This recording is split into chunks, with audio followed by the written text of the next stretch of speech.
बिस्मिल्लाहिर्रहमानिर्रहीम, अस्सलाम वालेकुम वरहमतुल्लाहि वबरकातुहू। बड़ा इंटरेस्टिंग क्वेश्चन है मेरे पास यूथ से रिलेटेड, और ये यूथ का बड़ा कॉमन क्वेश्चन है कि अगर कोई शख्स किसी को पसंद करता है और उसके साथ चैटिंग करता है, गुफ्तगू करता है, और ज़ाहिर है कोई बुरी इंटेंशन के साथ नहीं, कोई बुरी बात नहीं करता, अगले को हर्ट नहीं करता, तो इसके बारे में रिलीजन जो है वो क्या हमें गाइडलाइन देता है कि हम सिर्फ बात कर रहे हैं। इस क्वेश्चन की तरफ मैं बाद में आता हूँ, लेकिन पहले मैं एक फ़र्क वाज़े कर दूँ लव और लस्ट में, जो कि हमारी यूथ को पता होना चाहिए, हम सबको पता होना चाहिए।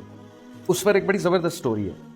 एक जापानीज़ सामुराई था, वो रिवर के किनारे बैठा हुआ था, और एक बंदा आता है, वो रिवर से एक मछली को निकालता है, फ़िश को निकालता है, और फ़िश को निकाल कर पटकता है, और उसके बाद जो उसको ज़िबा करता है, उसकी खाल वगैरह उतारता है, जो भी करता है, उसके बाद उसको पकाता है और खाता है। तो जो जापानीज़ सामुराई है वो उससे पूछता है कि why are you eating the fish, तुम फिश को क्यों खा रहे हो? तो बंदा कहता है because I love it, I love the fish. हम भी इसी तरह कहते हैं, I love this, I love that, I love this dish.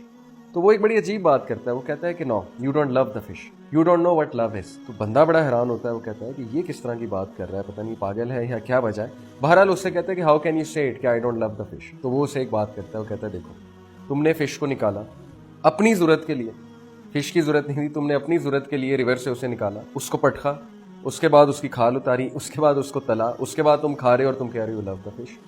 तो don't say you love the fish, actually you like the taste of the fish, क्योंकि वो तुम्हारी एक नीड पूरी कर रही है, तुम्हें उसका टेस्ट पसंद है।